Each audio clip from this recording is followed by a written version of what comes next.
Alors, bonjour tout le monde. Aujourd'hui, on va vous parler d'un problème de plus en plus fréquent dans notre société moderne. L'apnée du sommeil, c'est ça, il y a de plus en plus de monde qui sont aux prises avec ça. On bouge moins, on est plus sédentaire. On va, c'est ça, plus de travail de bureau, plus d'Internet, plus de tout. Puis, ben, c'est ça, de moins en moins d'activité physique. Fait que souvent, bon, on va voir ça, l'apnée du sommeil, c'est souvent relié au poids, mais pas toujours. Les gens vont avoir souvent un cou qui est plus large à cause que, bon, augmentation de masse corporelle. Ça prédispose à avoir des problèmes d'apnée. L'apnée du sommeil, on va sur le schéma ici. Ici, on voit notre langue qui est en position normale. Puis ici, dans le cas de l'apnée obstructive du sommeil, parce qu'il y en a plusieurs sortes, la langue vient se basculer dans le fond de la gorge. Ça fait que l'air va passer moins bien dans les voies respiratoires. Fait que c'est ça. Fait que c'est ça qui est le problème de l'apnée du sommeil, puis qu'on peut aider. Règle générale, dans la médecine, ce qui a toujours été utilisé, c'est le CPAP, qui est une machine qui va pousser de l'air ici pour aller débloquer l'arrière de la gorge, les voies respiratoires supérieures. Fait que c'est ce qui est utilisé souvent.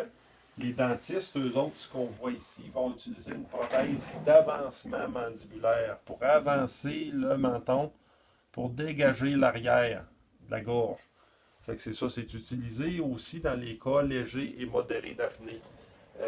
Où la physio tombe intéressante par rapport à ça, c'est ça, c'est les cas surtout légers et modérés. Les gens qui sont carrément pas capables de tolérer le CPAP, qui est la machine, soit qui va faire rentrer l'air soit par le nez et la bouche, ou soit juste la bouche. Il y en a qui sont tout simplement pas capables. C'est ça. Fait que là, au lieu de prendre la machine, la mettre dans la tablette, puis on l'a payé dans les 1000$, puis ça reste là, ben des fois, il vaut mieux faire de la physio, puis être capable d'avoir quand même une amélioration de conditions. Les gens qui n'ont pas de surpoids, on ne peut pas leur dire de perdre du poids. C'est pas toujours la cause, ça n'a pas toujours rapport. C'est neurologique aussi, l'apnée du sommeil. C'est la langue, les muscles de la gorge qui s'affaissent le temps qu'on dort.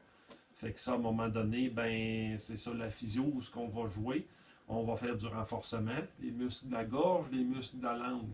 On va mettre, dans certains cas, un stimulateur musculaire sous les muscles ici, là, sous le menton, les muscles suprayoïdiens pour aller chercher la contraction des fibres musculaires de la langue. Il y a 17 muscles après la langue, fait que ça se travaille, ça se renforce comme n'importe quel muscle. Est-ce que c'est un traitement qui se fait uniquement en une fois ou des fois ça peut être un traitement de 15 minutes, une demi-heure, une heure? Ah, je vous dirais, ben, c'est ça, c'est sur un certain nombre de séances.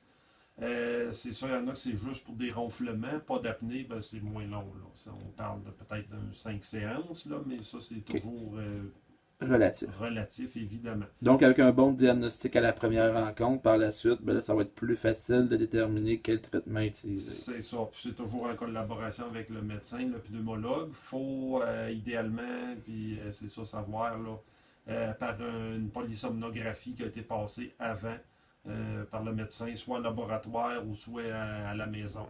Des tests qu'on va passer là, avec des électrodes, avec des straps, ils mesurent la fréquence cardiaque, ils mesurent, c'est ça, là, le nombre d'arrêts de respiration à l'heure.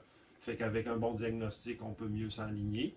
Ça fait que c'est ça, c'est nécessaire d'être en collaboration. On va repasser un test à la fin, s'assurer que ce qu'on fait est sécuritaire pour le patient aussi. Vous pouvez voir, il y a plein de détails sur mon site, dans la section Saviez-vous que, sur l'apnée du sommeil, physiojpp.com, sur Facebook. Vous pouvez me téléphoner aussi, 418-221-6050. Merci beaucoup.